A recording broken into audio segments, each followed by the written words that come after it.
नमस्कार दोस्तों, स्वागत है आपका साइट फॉर वर्ल्ड के ऑफिशियल लर्निंग प्लेटफॉर्म पर, जहां स्टूडेंट्स और जॉब सीकर्स के लिए करियर, टेक्नोलॉजी और प्लेसमेंट से जुड़ी इंडस्ट्री ओरिएंटेड और प्रैक्टिकल नॉलेज दी जाती है। अगर आप अपनी स्किल्स को नेक्स्ट लेवल तक ले जाना चाहते हैं, तो आप बिल्कुल सही जगह पर आए हो। चलिए शुरू करते हैं आज का इम्पोर्टेंट सेशन। नमस्ते स्टूडेंट्स, आज का टॉपिक है फिनॉप्स। बिल्कुल नया और सुपर इंपॉर्टेंट कॉन्सेप्ट। आप रेडी हो? फोकस मोड ऑन है ना? हाँ, मोबाइल साइड में रख दिया? देखो, स्क्रीन पे पूरा ध्यान चाहिए। चलो शुरू करते हैं। तो आज हम क्या क्या कवर करने वाले हैं? पहले हम क्लाउड की एक छिपी हुई प्रॉब्लम को समझेंगे। फिर देखेंगे कि आखिर ये खर्चे कंट्रोल से बाहर जाते ही क्यों हैं। इसके बाद हम फिनऑप्स को एक स्मार्ट सोल्यूशन के रूप में देखेंगे और फाइनली इसको प्रैक्टिस में कैसे लाना है वो भी जानेंगे। रेडी हो? ओके, चलो शुरू करते हैं पहले सेक्शन से।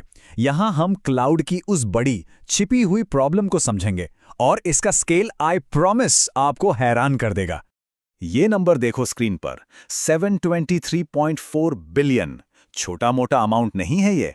गार्टनर का डेटा कहता है कि 2025 तक दुनिया भर में पब्लिक क्लाउड पर इतना खर्च होने वाला है।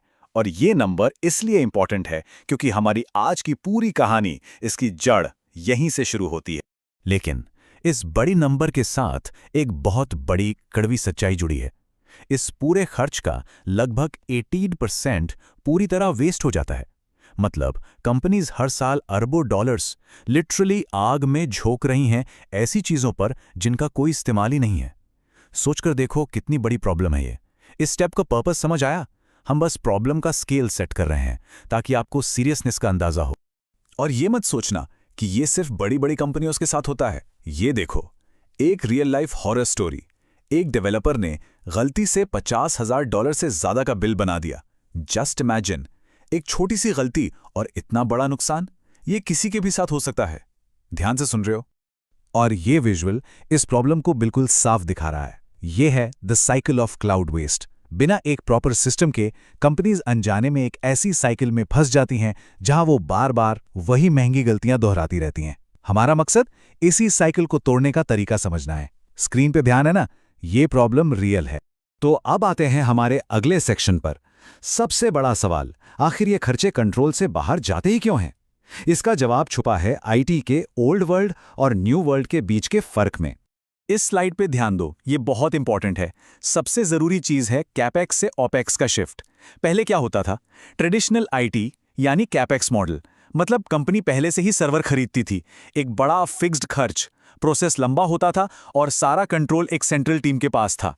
अब क्लाउड के नए दौर में हम ओपेक्स मॉडल में हैं। यहां हम सर्वर खरीदते नहीं, रेंट पर लेते हैं।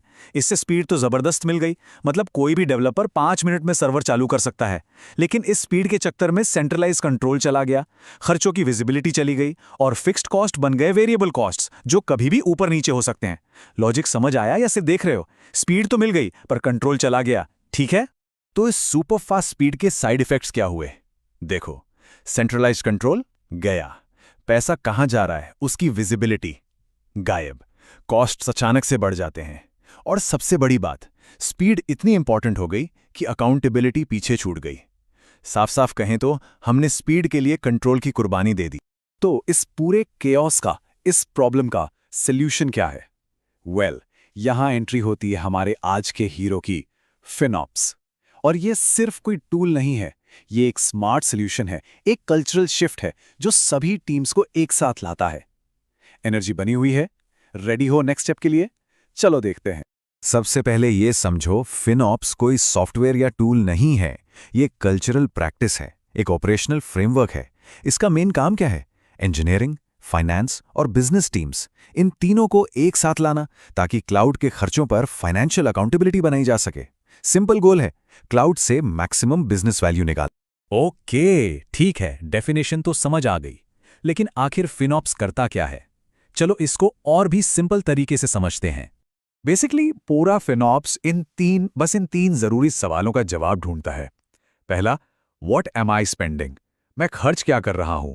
दूसरा, why am I spending it? मैं ये खर्च कर क्यों रहा हूं? और तीसरा, सबसे important, what value did I get?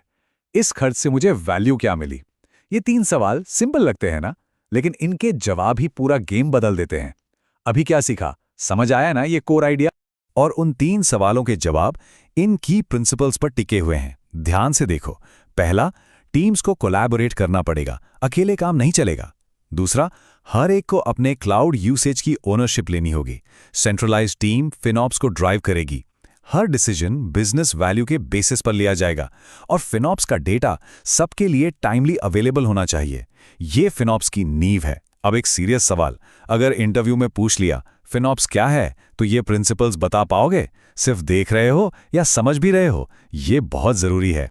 चलो, थ्योरी बहुत हो गई, अब इसके प्रैक्टिकल साइड पर चलते हैं।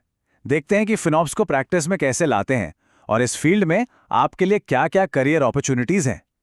माइंड इधर ही है ना? ये देखो, ये है फिनॉप्स फाउंडेशन का ऑफिशियल फ्रेमवर्क, क्लाउड कॉस्ट्स को मास्टर करने का पूरा ब्लूप्रिंट। इसके 3 मेन फेज हैं, ध्यान से समझो।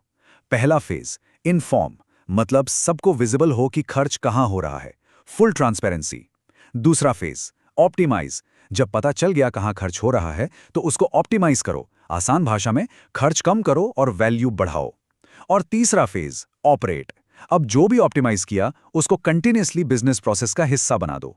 और ये एक कंटिन्यूअस साइकिल है, इन्फॉर्म, ऑप्टिमाइज, ऑपरेट, चलता रहता है। समझ आ रहा है? और इस फ्रेमवर्क को एवं नहीं बनाया गया, इससे रियल वर्ल्ड में कमाल के रिजल्ट्स मिलते हैं। देखो ये नंबर्स, कंपनीज ने 6 महीने में 40% तक क्लाउड कॉस्ट कम किए हैं। कंप्यूट कॉस्ट में 42% की कमी, S3 स्टोरेज कॉस्ट में 27% की कमी। ये नंबर्स साफ दिखाते हैं कि फिनॉप्स कितना पावरफुल है। एनर्जी बनी हुई है ना? ये नंबर्स देखकर मोटिवेशन आना ही चाहिए। तो अगर आप सोच रहे हो कि इस फील्ड में करियर कैसे बनाएं, तो ये रहा आपका रोड मैप। ध्यान से देखो। पहले cloud fundamentals, AWS, Azure, GCP आना चाहिए। फिर थोड़े फाइनेंशियल बेसिक्स, बजटिंग, फॉरकास्टिंग सीखना पड़ेगा। फिनॉप्स के प्रिंसिपल्स मास्टर करने होंगे। डेटा एनालाइज करने की स्किल्स डेवलप करनी होंगी। और सबसे important, collaboration, communication skills build करनी होंगी। Finally get certified. इसको नोट किया? सोचो, प्रैक्टिस के बिना आगे बढ़ना सही है? बिल्कुल नहीं। ये एक कंप्लीट स्किल सेट है जो डेवलप करना पड़ेगा। और एंड में आती हैं सर्टिफिकेशंस। ये बैजेस देखो, फिनॉप्स सर्टिफाइड प्रैक्टिशनर, प्रोफेशनल। ये आपकी एक्सपर्टीज को वैलिडेट करते हैं, एक प्रूफ कि हाँ आपको ये काम आता है, और करियर को एक सॉलिड बूस्ट देते हैं। ये आपका एक क्लियर नेक्स्ट स्टेप हो सकता है। और अब एक आखिरी लेकिन सबसे जरूरी सवाल। ये सवाल हर डेवलपर, हर बिजनेस लीडर को खुद से पूछना चाहिए। आर यू बिल्डिंग फीचर्स और जस्ट बिल्डिंग बिगर बिल्स? क्या आप सिर्फ नए फीचर्स बना रहे हैं या अनजाने में कंपनी के लिए बड़े बड़े बिल्स भी तैयार कर रहे हैं? फिनॉप्स बस इसी सवाल को हर डिसीजन के सेंटर में ले आता है। तो चलो जल्दी से समराइज करते हैं कि आज हमने क्या सीखा। पॉइंट नंबर 1, क्लाउड स्पेंडिंग बहुत ज्यादा है, लेकिन उससे भी ज्यादा है वेस्ट, पूरा 28%। पॉइंट नंबर 2, ओपेक्स मॉडल ने स्पीड तो दी पर ट्रेडिशनल कॉस्ट कंट्रोल्स तोड़ दिए। पॉइंट नंबर 3, फिनॉप्स एक कल्चरल प्रैक्टिस है जो कोलैबोरेशन के जरिए अकाउंटेबिलिटी वापस लाती है। और पॉइंट नंबर 4, फिनॉप्स में एक बहुत ही वैल्यूएबल और ग्रोइंग करियर पाथ है। समझ आया? सब क्लियर है? ठीक है, अब आपका काम है इसके बारे में और पढ़ना, प्रैक्टिस करना। अगर कोई भी डाउट है तो कमेंट सेक्शन में जरूर बताना।